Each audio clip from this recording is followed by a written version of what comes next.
Atos dos Apóstolos, capítulo 15. Diz-nos assim a palavra do Senhor. Alguns indivíduos que desceram da Judéia ensinavam aos irmãos: se não vos circuncidardes, segundo o costume de Moisés, não podeis ser salvos. Olha que seriedade, não podeis ser salvos. Tendo havido da parte de Paulo e Barnabé contenda e não pequena discussão com eles, resolveram que esses dois e alguns outros dentre eles subissem a Jerusalém, aos apóstolos e presbíteros, com respeito a esta questão. Enviados, pois, e até certo ponto acompanhados pela igreja, atravessaram as províncias da Fenícia e Samaria, e narrando a conversão dos gentios, causaram grande alegria a todos os irmãos. Tendo eles chegado a Jerusalém, foram bem recebidos pela igreja, pelos apóstolos e pelos presbíteros, e relataram tudo o que Deus fizera com eles.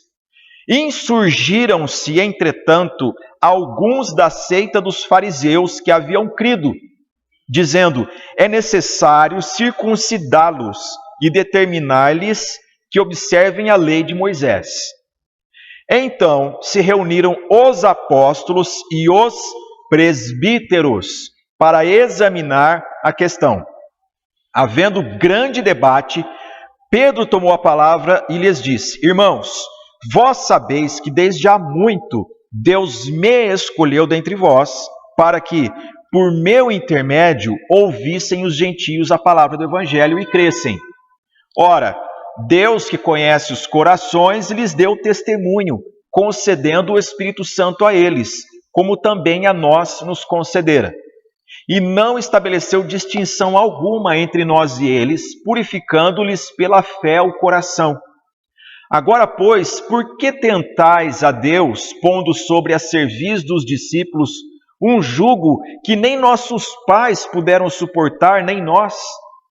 Mas cremos que fomos salvos pela graça do Senhor Jesus, como também aqueles o foram.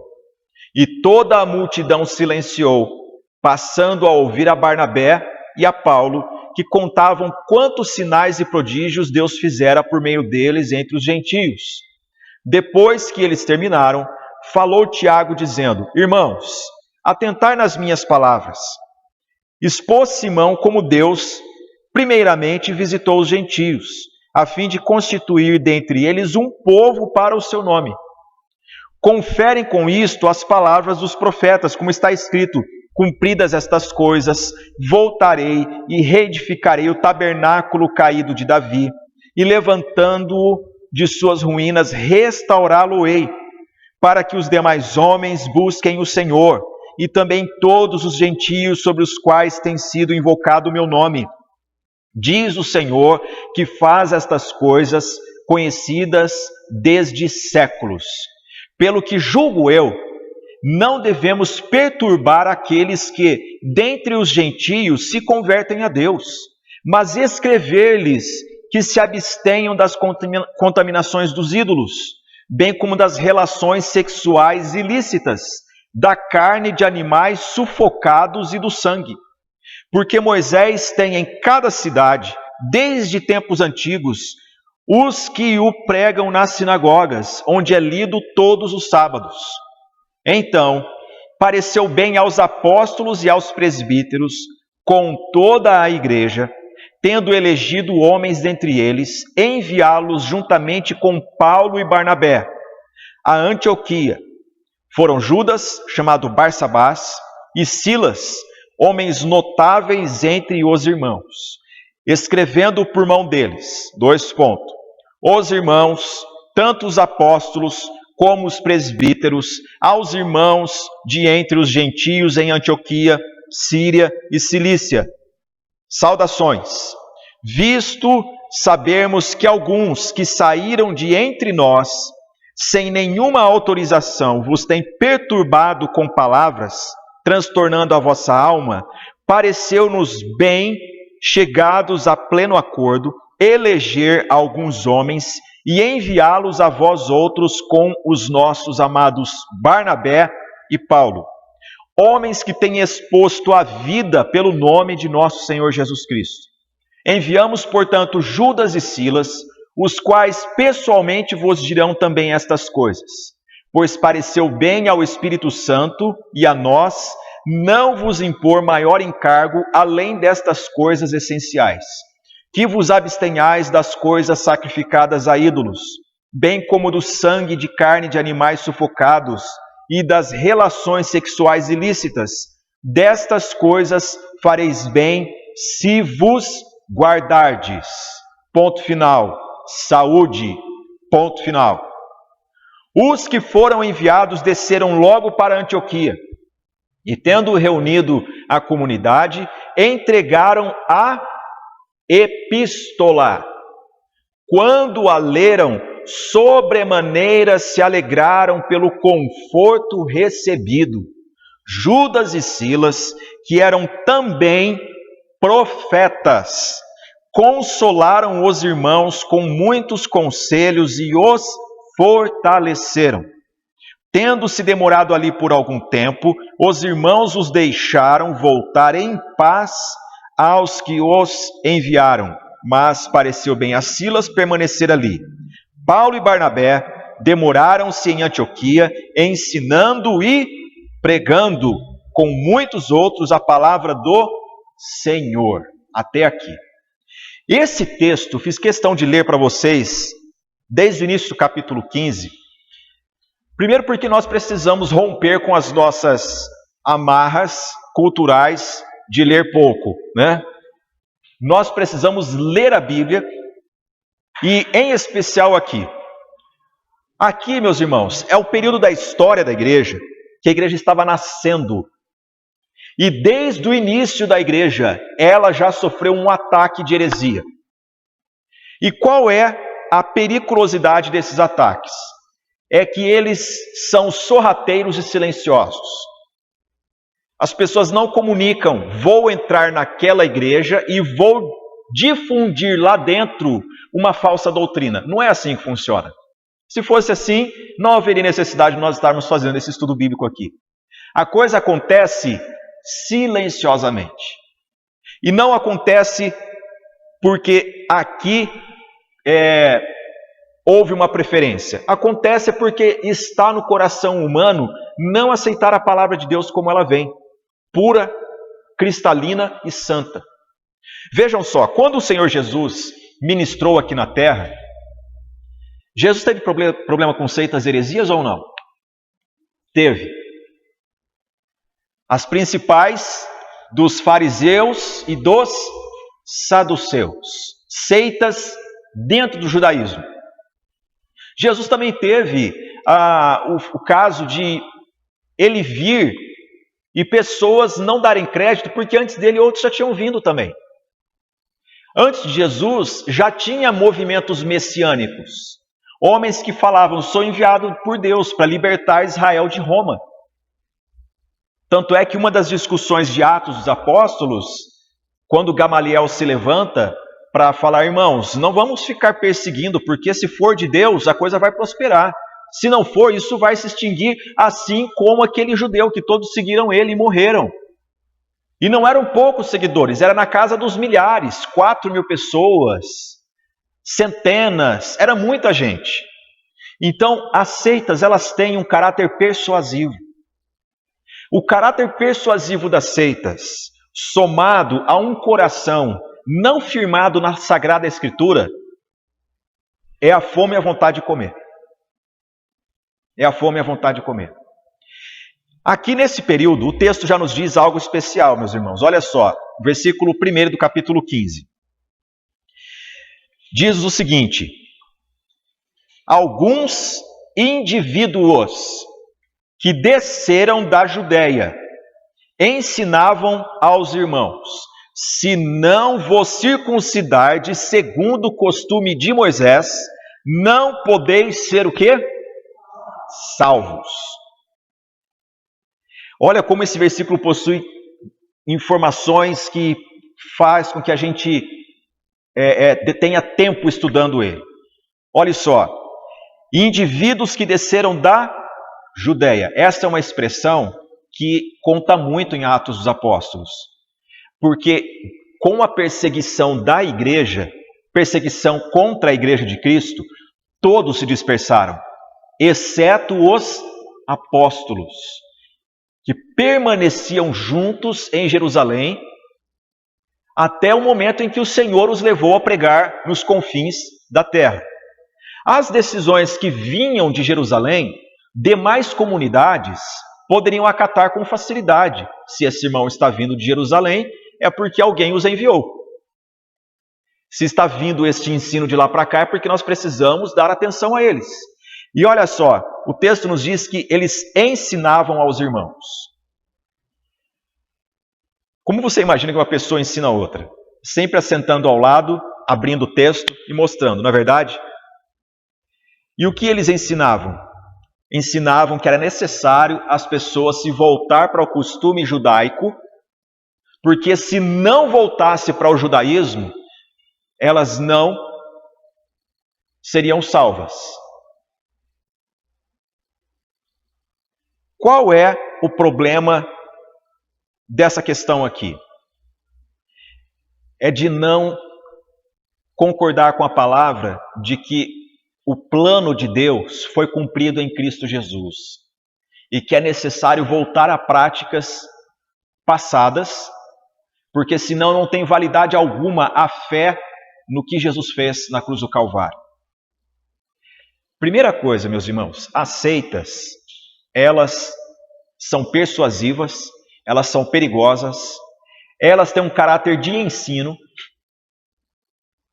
por isso que convence a tantas pessoas. E a maneira mais clara de você identificar uma seita é que ela tenta atropelar as Escrituras e não dar o valor que o Calvário tem. Sempre tem sacrifício, sempre tem algo que o fiel precisa fazer para garantir a sua salvação. As seitas têm esse caráter. E aqui nós já vimos o problema, que eles queriam que os primeiros cristãos se circuncidassem, passassem pelo ritual judaico da circuncisão, para que através disso as pessoas dissessem: como eu criei somado à circuncisão, a guarda dos costumes judaicos, então a minha salvação ela está mais garantida do que antes. Eu tive uma dificuldade assim no meu ministério pastoral em Campinas. Eu estava ajudando um pastor a plantar uma igreja, e aí me foi dada a incumbência de reunir os jovens. E nós fizemos encontros ali com universitários. E tinha um dos universitários que ele vinha sistematicamente nos estudos. De repente ele parou de vir, eu fui atrás dele. E ele começou a fugir de mim. E eu, percebendo aquilo, não me dei por satisfeito. E aí ele mandou um recado para mim, para que eu não o procurasse mais. Porque agora, segundo ele, encontrei a luz. Segundo ele, ele havia descoberto que ele poderia ser judeu, e isso traria para ele maior segurança da sua salvação. E eu fui verificar, e não era judaísmo, era uma seita que estava começando no centro de Campinas por um movimento de pessoas que saíram de igrejas evangélicas e misturavam o culto com elementos judaicos e pregavam dessa maneira às pessoas. Olha, se você voltar-se para os costumes do Antigo Testamento, é mais garantido para você. Então, o caráter das seitas, meus irmãos, é isso, é que tem uma persuasão e vai de encontro à crise de consciência das pessoas. Para a gente é inadmissível, né? A gente tem que fazer alguma coisa. Então, é o sacrifício de usar determinada roupa, é o sacrifício de não cortar o cabelo, é o sacrifício que também tem muitos costumes. Exatamente. E aí, esse rapaz não voltou mais. Não voltou. O irmão dele, que pedia oração nas nossas reuniões, também foi com ele, foi vencido. E os argumentos, eles eram incoerentes. Chega um momento que você vê o seguinte, que a seita não é somente lógica, mas ela tem algo de maligno por trás. Tem algo da serpente por trás. que enleia, que tem uma trama, que envolve as pessoas. Nesse texto aqui, por que houve essa discussão? Paulo e Barnabé estavam pregando para os gentios. E quando eles se encontram com os irmãos, eles então começam a discutir essa questão de que precisava voltar para o judaísmo. Mas quem era Paulo? Paulo foi um dos principais rabinos do farisaísmo daquela época. Ele sabia o que era a prática judaica e que a graça de Deus é o cumprimento do plano de Deus desde os tempos antigos. Não é necessário voltar para o judaísmo. Quem crê está feito. Então, esses irmãos mandaram Paulo e Barnabé de volta a Jerusalém para perguntar aos outros qual era o parecer deles, porque não aceitavam o testemunho de Paulo e Barnabé. As seitas, meus irmãos, elas semeiam divisão dentro da igreja. Elas elegem a quem dar ouvidos. Normalmente, aquela pessoa que conhece a palavra de Deus, ela vai ser posta à prova por aqueles sectários, aqueles que fazem parte do movimento sectário. E o que acontece é que eles chegando em Jerusalém, diz o versículo 4, eles foram bem recebidos pela igreja, pelos apóstolos e pelos presbíteros. Qual é o significado da palavra presbítero? Ancião. Ancião. Ancião, gente, não é somente quem tem as cãs, cabelos brancos. Ancião são pessoas maduras, preparadas por Deus, que são revestidas de dom espiritual para ajudar no desenvolvimento ministerial da Igreja de Cristo. Reuniu-se apóstolos e presbíteros. Aqui nós aprendemos algo importantíssimo. A igreja não é governada por democracia. Não é. Problemas da igreja não são resolvidos com vamos reunir todo mundo e achar o que todo mundo pensa, porque não é assim. A reunião foi pelos apóstolos. A palavra apóstolo significa enviado. E enviado por quem? Por Jesus. Qual era a credencial dos apóstolos? Ter visto Jesus Cristo ressurreto dentre os mortos. Ter sido escolhido pelo próprio Senhor Jesus. Aí eu pergunto para vocês, quantos apóstolos existiram? 12. Eles pretendem, mas não são, meus irmãos. Há credenciais do apostolado. E aqui, quando esta heresia se manifesta no seio da igreja, quem se reúne? Aqueles que conviveram com o Senhor Jesus, mais os anciãos da igreja. E olhe só, quando eles chegam em Jerusalém, que se encontram com esses irmãos, que fazem um relato da conversão dos gentios, em Jerusalém também insurgiram-se, entretanto, alguns da seita dos fariseus, no versículo 5, que haviam crido. Note bem, eles haviam crido na mensagem do Evangelho, todavia eles não deixavam o ranço da seita. Isso tem algo a nos ensinar. Todas as pessoas que creem precisam aprender. Precisam de discipulado, precisam caminhar aprendendo a Escritura. Meus irmãos, eu estou aqui para aprender. Todos nós estamos aqui para aprender. Todos nós precisamos aprender da palavra de Deus. E os fariseus, eles eram os separados. É isso que significa a palavra fariseu, que vem de perushim. É a palavra hebraica para os separados, os doutores da lei, que era o apelido que eles tinham. É necessário circuncidá-los e determinar-lhes. O que é determinar, gente? Impor. Impor. Que observem a lei de Moisés. Em outras palavras, esse negócio de graça não é assim não. Tem que custar um pouco. Ouvindo uma mensagem do Edir Macedo certa vez, ele chegou à capacidade de dizer, numa das lives dele, esse negócio de graça, graça, graça não é bem assim não. Jesus morreu na cruz, mas tem que fazer a sua parte. E a sua parte é vir aqui. Se você não sacrificar o seu Isaac, é sempre assim.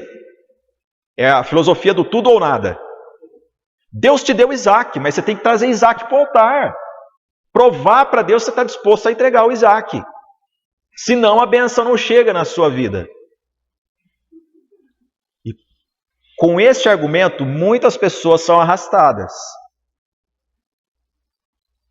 E aqui, olha só o que o texto nos fala, no versículo 5. Alguns da seita dos fariseus. Os fariseus gostavam de orar nas praças. Os fariseus gostavam de ensinar. Sabe qual é o problema das seitas? É que elas tocam a autoestima das pessoas. Aquele que é facilmente levado pelo currículo do outro, vai. Sempre tem alguém que consegue persuadir uma pessoa com o seu currículo. E aí o texto nos diz no versículo 6, se reuniram os apóstolos e presbíteros. Gente, vou fazer uma pergunta para vocês. No versículo 4 já não tinha dito isso? Que se reuniram os apóstolos e presbíteros? Por que Lucas de novo fala isso, gente? Para fixar apóstolos e presbíteros, apóstolos e presbíteros. O governo da igreja. Os apóstolos morreram, mas quem continuou o ministério deles? Os bispos de cada localidade. A igreja sempre teve pastores e anciãos. No nosso caso, a igreja presbiteriana, ela ensina os seus membros que as decisões da igreja, elas não têm ordem democrática. Elas têm um conselho. Toda a igreja presbiteriana organizada oficialmente, ela é constituída por presbíteros. Presbíteros docentes e presbíteros regentes. O irmão José serviu como presbítero regente por 15 anos. Mais de 30.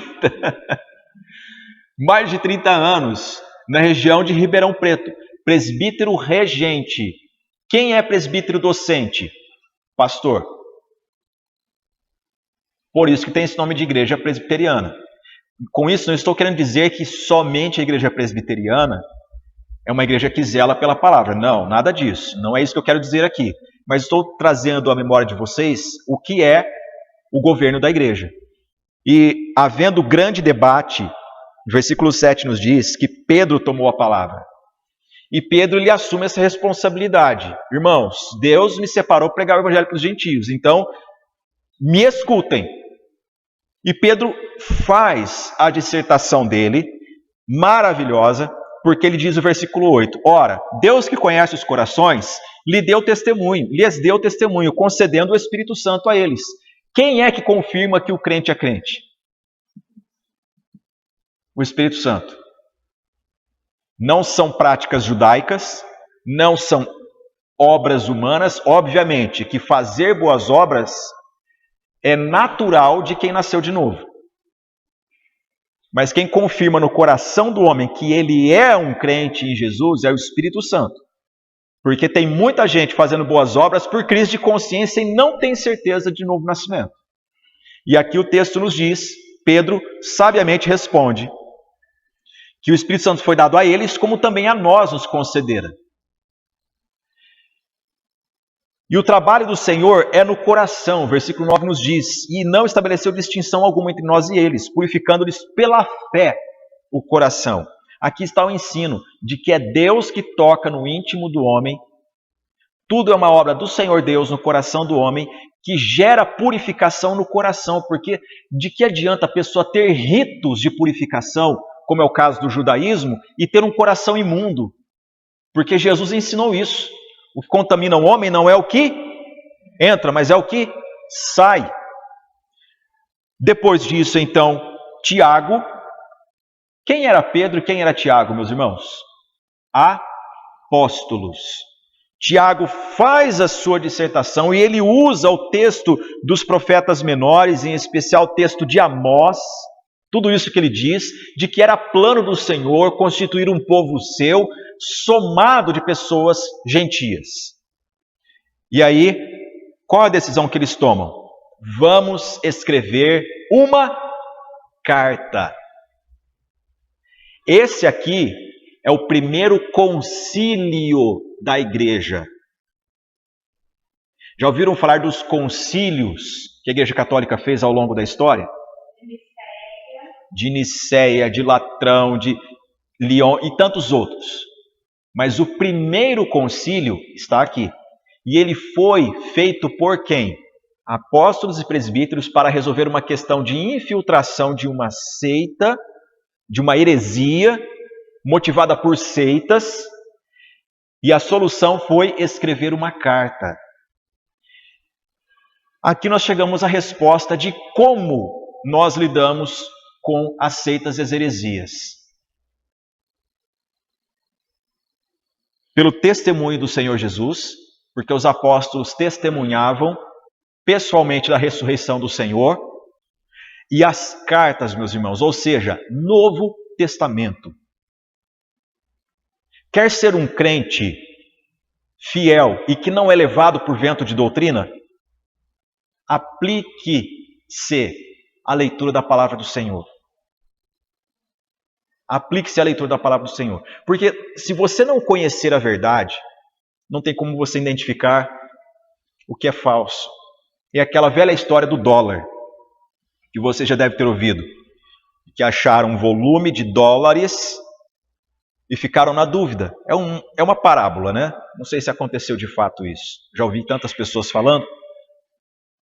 Mas acharam aquele volume de cédulas e ficaram pensando se eram verdadeiras ou falsas. E colocaram debaixo de lente, usaram caneta, tiravam um picote do papel, ninguém conseguia identificar. Então trouxeram um fiscal que, quando ele pegou a cédula, ele falou, é falsa. E foi pegando os papelotes dizendo, falso, falso, falso. E pessoa intrigada chegou a ele e disse, mas quanto tempo que o senhor estudou as cédulas para saber identificar se ela é verdadeira ou falsa? O senhor estudou quanto tempo a falsa? Ele disse, eu nunca estudei a falsa. Eu sempre me dediquei à verdade. E por conhecer a verdade, eu sei identificar o que é o engano. Você não precisa ser uma pessoa que vai analisar seitas por seitas, até porque isso chega a um número que nós não calculamos. Todos os dias estão surgindo seitas, gente. Dentro da igreja evangélica brasileira tem seita? Tem heresia? Muitas. A palavra heresia, ela provém do grego, significa escolha. A pessoa ela tem a doutrina, mas ela escolhe um outro parecer. No nosso meio evangélico brasileiro há diversas seitas, e elas são diversas heresias, e elas são motivadas por questões pessoais, por cultura, tudo isso. E agora, com esse mundo globalizado, a coisa tende a cada vez mais aumentar. Então, vamos tocar aqui em alguns pontos. Essa intrusão de seitas e heresias na igreja primitiva visava levar as pessoas à prática do judaísmo, sem o qual, segundo eles, a pessoa não seria salva. Nós temos aqui a primeira coisa a considerar. Qual é o conceito de salvação que uma seita prega? Pelas obras. Normalmente pelas obras. Normalmente pelas obras. Você tem que saber quem é Jesus, segundo a Escritura Sagrada. Você tem que saber o que é a salvação, segundo a palavra de Deus. Porque as seitas, elas têm heresias que não apresentam Jesus, segundo a palavra, e não apresentam salvação, segundo a palavra. Se você perguntar para um muçulmano, você acredita em Jesus? Ele vai dizer que sim. Se você perguntar para um católico, ele vai dizer sim. Se você perguntar para um espírita, ele vai dizer que sim. Se perguntar, você acredita em salvação? Ele vai dizer que sim. Agora, o que essa pessoa entende pela pessoa de Jesus E qual é o conceito de salvação que ela tem? Veja bem, vou citar aqui alguns exemplos. Não dá para a gente discorrer sobre todas as seitas, mas vou dar alguns exemplos para vocês. No século VI, havia um mercador árabe que saía da região da Arábia Saudita e viajava numa rota comercial até a cidade de Damasco, que fica na Síria. Essa rota comercial ela é milenar, sempre existiu. E ele levava seu neto junto. E nessa peregrinação comercial, seu neto entrou dentro de uma sinagoga judaica. Não foi aceito. Por quê? Porque ele era árabe. Não sendo aceito ali, então ele entrou dentro de uma igreja cristã. Foi aceito? Não. Ele voltando-se para a Arábia, então ele começa um movimento. E ele diz que o anjo Gabriel aparecia para ele num ambiente recluso, que lá ele entrava num transe e começava a proferir palavras, tinha visões e entregou mensagem para o seu povo, que unificou tribos. Através da religião ele unificou as demais tribos e tornou o seu povo forte, com uma identidade. Este é Maomé. E ele tomou conceitos emprestados, alguns, não são todos, do judaísmo e do cristianismo. E dessa combinação criou o Islã. O islamismo, gente, significa submissão. Submissão. Então, Deus, no judaísmo, Yahweh, que é o nome impronunciável, eles não citam o nome de Deus, não tomam o nome de Deus em vão, é algo até lindo de se observar. Ele colocou por Alá. Jesus tem um outro nome, é Isa, é um profeta enviado por Deus, mas o maioral dos profetas é Maomé. Maomé. E o Alcorão, que é esse livro sagrado que os muçulmanos usam, ele é escrito em forma proverbial, não tem clareza doutrinária. Por isso que há várias divisões e conceitos errados. Tem pessoas que defendem a violência no Islã e tem outras que não. Hoje em dia não é só o Islã que faz isso. Se você for no Rio de Janeiro e perguntar numa comunidade carente se conhece alguma igreja evangélica violenta, eles vão dizer que sim. Porque tem igreja evangélica que entra dentro de terreiro de umbanda, de centro espírita, chutando tudo, quebrando tudo em nome de Jesus. Isso é blasfêmico.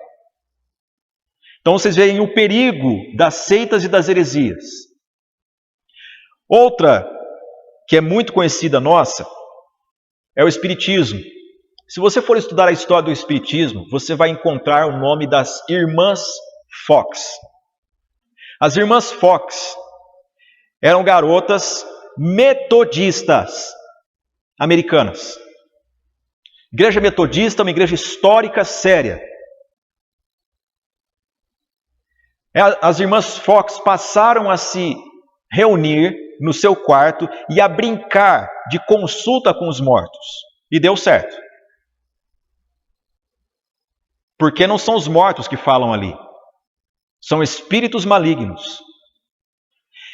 Esta narrativa das Irmãs Fox fez com que pessoas afluíssem para lá para ter consulta com elas. Combinou com um outro movimento que estava tendo na França, com um homem que tinha um nome totalmente diferente, mas que assumiu a identidade de ser a reencarnação de um poeta celta. Os celtas existiram há milhares de anos na Europa. Dos portugueses aos ingleses, temos a nossa caldeirada genética, herança dos celtas. É um povo muito distante culturalmente, mas ele garantia que ele era a reencarnação de uma pessoa de autoridade religiosa daqueles tempos. E o seu nome passou a ser Allan Kardec. E ele escreveu então o Evangelho segundo o Espiritismo. Se você perguntar para um espírita, você crê em Jesus? Ele fala, obviamente que sim. Você crê em salvação? Ele vai falar, creio. Mas qual é o conceito? Jesus é segundo a palavra de Deus, segundo as Escrituras, porque Jesus disse creiam. Jesus disse: aquele que crê em mim, segundo as Escrituras, do seu interior fluirão rios de água viva. Quando você conversa com alguém que diz que crê em Jesus, mas não tem a vida saciada, é porque ela precisa conhecer Jesus. Porque Jesus garantiu que o conhecimento legítimo dele, primeiro é aprendido diretamente com ele. E aprendam de mim. Quando Jesus disse: vinde a mim todos que estáis cansados e sobrecarregados, Jesus disse isso por causa do peso da religiosidade, do farisaísmo, dos saduceus, dos escribas, que colocavam carga sobre os outros para tornar difícil para eles. Jesus disse: venham a mim, aprendam de mim, que sou manso e humilde de coração, e achareis descanso para as vossas almas. Porque o meu jugo é suave e o meu fardo é leve. Por isso que o apóstolo João escreve: os seus mandamentos não são penosos. Seguir a Jesus, amar a Deus, gente, é algo maravilhoso, que traz sofrimento, que traz perseguição, que você não é aceito em qualquer casa mais, mas você tem a certeza do Espírito Santo de que você é salvo. Você vive uma vida leve, isso alivia o fardo por todo sempre. Outra seita que eu quero citar para vocês, e eu vou tocar em alguns pontos aqui, é o catolicismo. A Igreja Católica diz, Católica Apostólica Romana, não há somente a Igreja Católica Apostólica Romana. A Igreja Ortodoxa Grega, existe a brasileira, existe a maronita, existe a armênia, e, gente, no mundo existem várias igrejas que do catolicismo elas emanam. Então, falar só sobre catolicismo romano não está correto. Você tem que falar dos outros também. Você tem que estudar os outros também, saber o que os outros pensam. Não diferem muito. Por exemplo, a Igreja Católica Apostólica Romana ela tem uma submissão a Roma. A Igreja Ortodoxa tem a Igreja Russa, tem a Igreja Grega. Valoriza-se muito a questão da iconografia, ou seja, o símbolo de Maria, o símbolo da escrita. Os ortodoxos têm essas diferenças. Mas eu vou citar para vocês algumas questões da Igreja Católica Apostólica Romana. Vocês bem sabem que quando nós lemos as cartas no Novo Testamento, nós vemos ali que os apóstolos eles estão escrevendo, combatendo algumas seitas e heresias. Desde o início isso já havia. Mas após a morte dos apóstolos, aos bispos, aos pais da igreja, homens piedosos que continuaram o trabalho, mas eles também lutavam, há uma infinidade de documentos deles combatendo seitas e heresias. E chega um momento em que a coisa muda radicalmente, porque a igreja que era perseguida, ao invés da perseguição, ela passa a ser admirada por um movimento político. O imperador Constantino, no século IV, nos anos 300 e pouco, ele disse ter tido uma visão que pelo símbolo da cruz, ele venceria uma guerra. E ele coloca esse símbolo nos escudos dos seus soldados, e no momento da batalha, o exército que vem para combater, ele era um exército de pessoas cristãs, que vendo a cruz no escudo, não lutam. Ele ganha a batalha. Constantino, ele universalizou a religião cristã. Ele se declarou cristão. Por uma manobra política, o mundo se torna cristão e ele concede poderes de governo à igreja. Qual é o significado da palavra católico? É universal. A igreja de Jesus, ela é católica. Ela é universal. Ela não tem placa. Ela é invisível. Ela está presente em todos os lugares. Invisível no sentido de não é aquela igreja física ali. É isso que eu quero dizer. E quando Constantino ele estabelece domínio para a igreja, os bispos eles ganham prestígio, ganham poder. Começa-se então um movimento de aceitar culturas religiosas de fora para aglutinar pessoas. Então, a religiosidade, gente, é um fenômeno humano. Toda cultura tem religião. Até o ateísmo é uma forma de expressão religiosa. E qual a maneira de absorver pessoas debaixo de um guarda-chuva político, se não dizendo para elas, a sua prática religiosa vai ser aceita aqui? Por isso que há muitas coisas que não estão na palavra de Deus que tornaram-se prática no catolicismo. Quer ver um exemplo? A questão de reza pelos mortos. A reza pelos mortos, ela oficialmente foi introduzida na igreja no ano 310. E o que é rezar pelos mortos? É que quem morre nem sempre está pronto para o céu, na teologia católica. Precisa passar um tempo purgando seus pecados. Pecados que não são tão ofensivos. Alguns chegam a ensinar dessa maneira. Como no céu só entra a pessoa perfeita, então tem que passar por um período de purificação que antecede o céu, ou seja, criou-se uma antessala do céu. Outro conceito que há é que quem morreu está mais perto de Deus, então se pedir para alguém que partiu, é mais crédito que o mero mortal que está do lado de cá. Outra prática que passou para dentro da igreja é a questão da vela. O porquê da vela? Existe uma herança no judaísmo aí, do judaísmo. Existe um momento no calendário judaico que é celebrado um evento que a chama não se apagou, a lâmpada foi acesa e miraculosamente o azeite não gastou, a chama foi mantida acesa durante o período intertestamentário. Essa prática da luz da vela foi introduzida no culto católico. E aí chegou-se até a formular um conceito de que com a luz somada à reza, a luz somada à prece, ela é atendida. Hoje, pesquisando, eu vi até uma declaração de um padre dizendo a oração sobe mais rápido. Também como pagar algumas promessas, né? Reza tanto e tantas delas. Exato. Exato.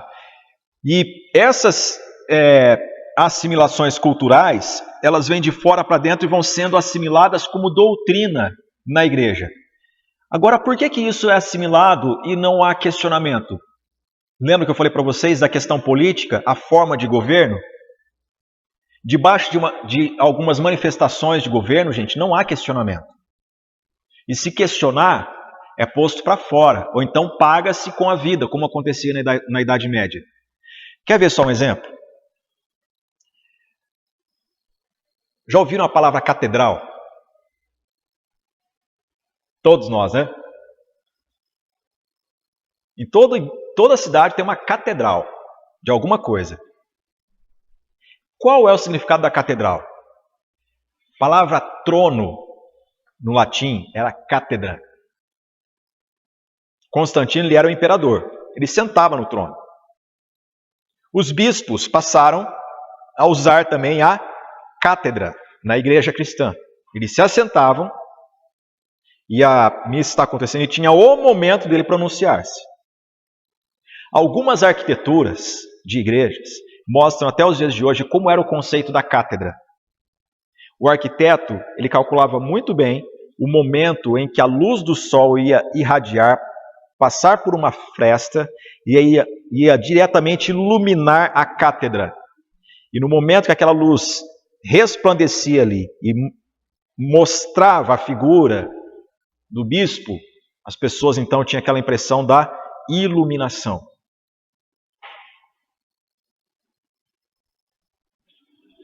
A cátedra, na antiguidade, tinha um conceito de trono, de governo. No imaginário do fiel, é a igreja que regula a sua fé, não é a palavra de Deus. Por isso que muitas vezes as pessoas falam assim, mas e imagem de escultura? A Bíblia já não diz que não é para se prostrar perante imagem de escultura. Por que que as pessoas, mesmo tendo a Bíblia, elas não deixam isso? Porque quem regula a fé do fiel é a instituição, é a igreja institucional, não é a palavra de Deus. Agora, olha só, não temos muito tempo para discorrer sobre esse assunto, mas vou pular aqui algumas datas, tá? No ano de 787 depois de Cristo é que começou o culto e a adoração às imagens e relíquias sagradas. Então achava-se o osso de uma personagem bíblica, levava para uma igreja, havia procissão ali e tudo mais. No ano de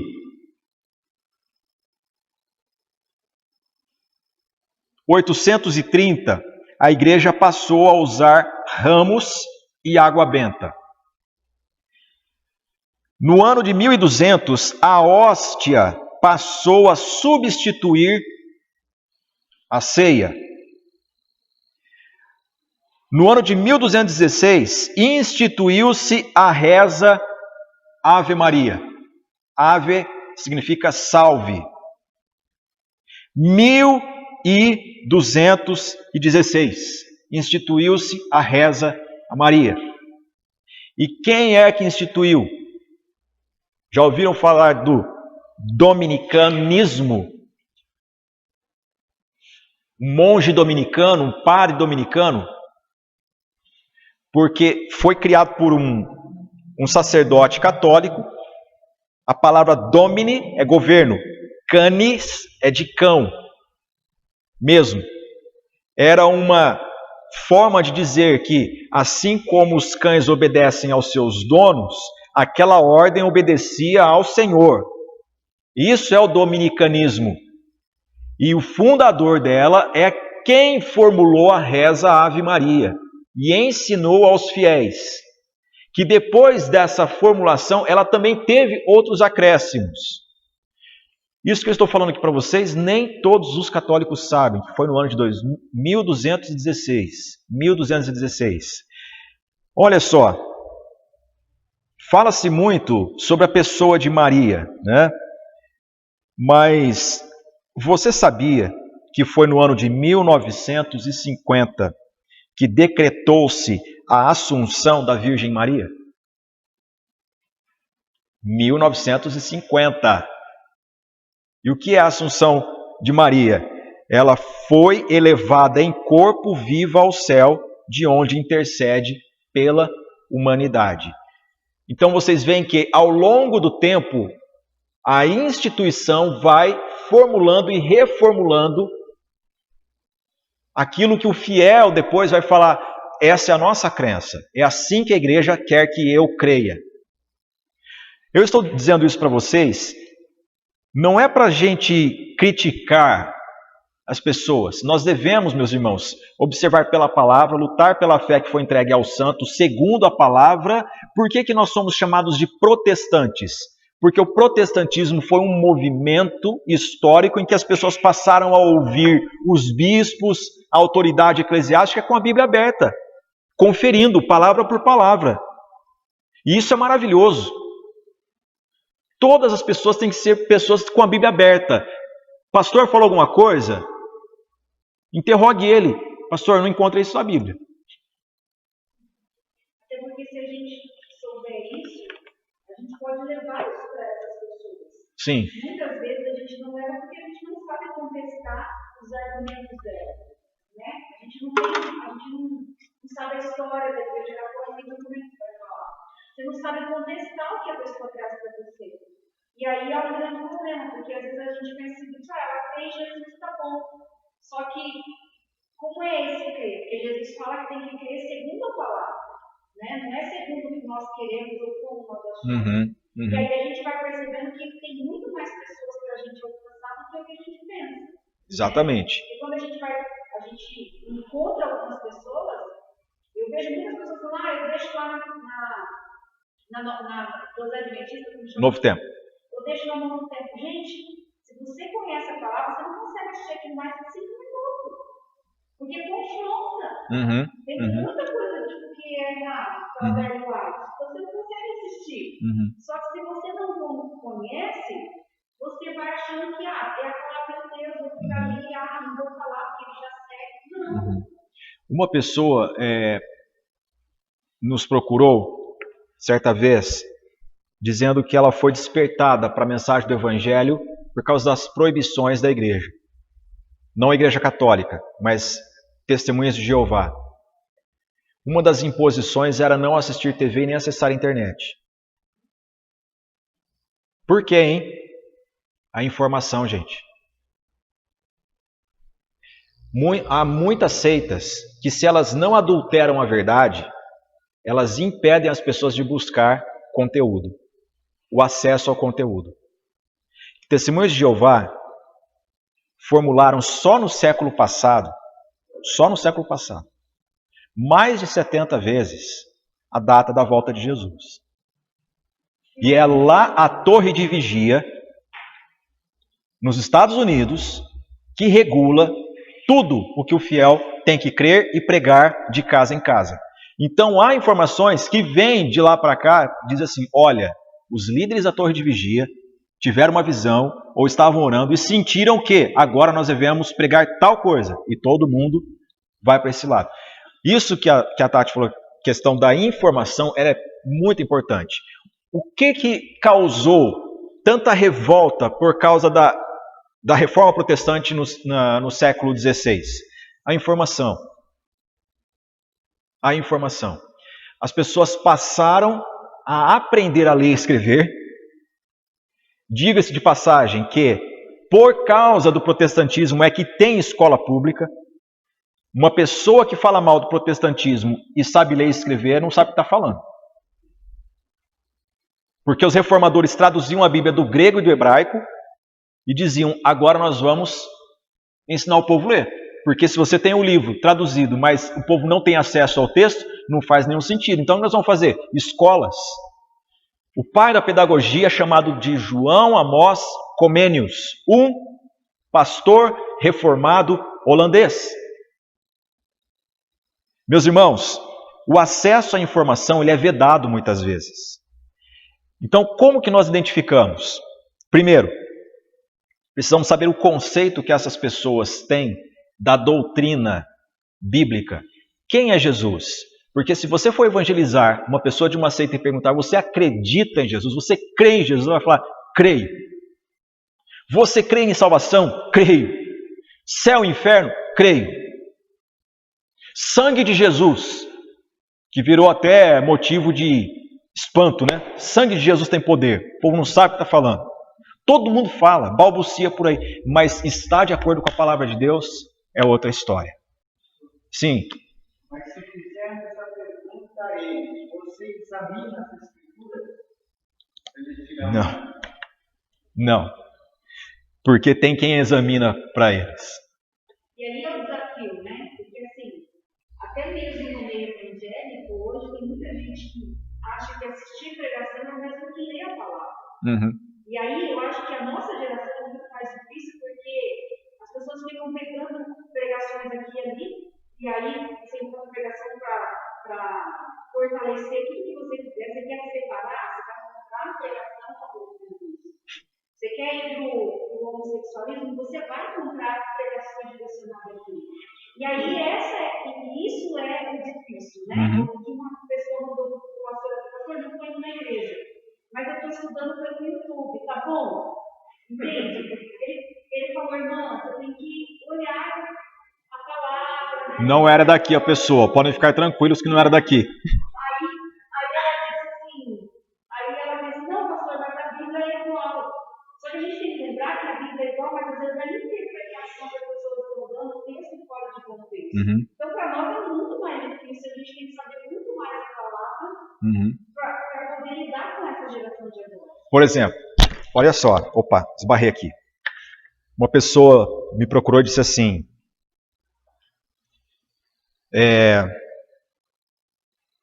Pastor, eu estou preocupado. Não foi aqui, de novo. Não foi aqui, podem ficar tranquilos. Não foi daqui de Olímpia. A pessoa disse o seguinte: eu estou intrigado com a questão do batismo. Eu falei, por quê? Porque o nosso batismo presbiteriano, a pessoa questionou. Porque é por aspersão. E o batismo correto é aquele de dentro da água, pastor.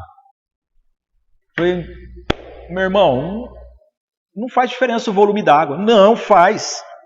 Porque o texto diz, olha só, quem crer e for batizado será salvo. Eu falei, e depois? Não, depois eu não sei o versículo inteiro. Mas é quem crer e for batizado que será salvo. Essa pessoa tinha sido abordada, evangelizada por uma pessoa da Congregação Cristã do Brasil. Louis Francescon é o nome do italiano que fundou a Congregação Cristã do Brasil. Ele saiu da igreja presbiteriana por causa da questão do batismo. Porque para ele era inadmissível o batismo por aspersão. Tinha que ser de corpo todo na água. E aí a pessoa começa um movimento. Eu não concordo com esse batismo, não concordo, vai juntando outros em volta e aí forma uma denominação. Só que saiu lá dos Estados Unidos e veio plantar aqui no Brasil. Qual é a trajetória? Foi enviado de um movimento que estava começando, que nós hoje conhecemos por pentecostalismo. Existem igrejas pentecostais que são sérias. E eu não estou aqui falando mal de pentecostais. Conheço muita igreja pentecostal que prega a verdade do evangelho. Mas também conheço muitas que impõem usos e costumes sobre os fiéis que são insuportavelmente difíceis de carregar.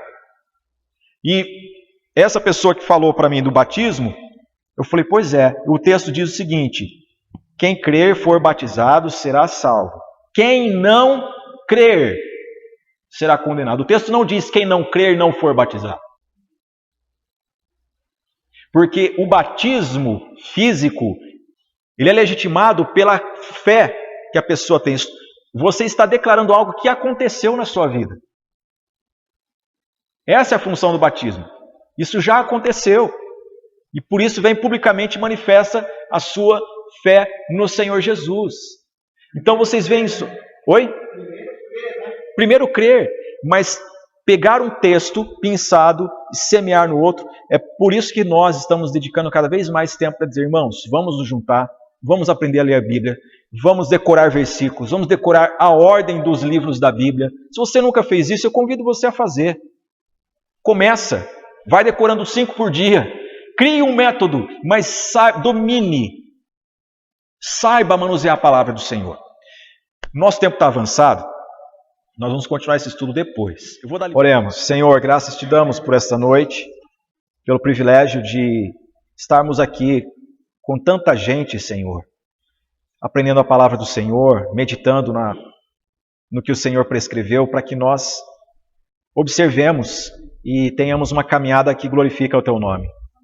Ó Deus, planta nos corações o desejo de ler a Tua palavra, de conhecer a Jesus segundo as Escrituras. Planta em nós, ó Deus, o desejo de buscar o Senhor através da oração, da comunhão com os santos do Senhor, com gente que crê segundo a palavra de Deus. E, Senhor, nós oramos para que o Senhor nos ensine como evangelizar os demais. Pessoas de seitas, pessoas que creem em tanta coisa que é uma carga sobre os ombros e não traz paz, não traz segurança da salvação. Ajuda-nos, ó Deus, a abordar as pessoas aí fora e a pregar o Evangelho de Jesus. Senhor, dá-nos uma noite de paz, uma noite de descanso recompensadora e que no nosso próximo encontro nós venhamos com a mesma sede, o mesmo desejo de aprender do Senhor. Que assim seja no nome santo de Jesus. Amém. Deus abençoe, vão na paz do Senhor e quem tiver pergunta pode me mandar depois por WhatsApp.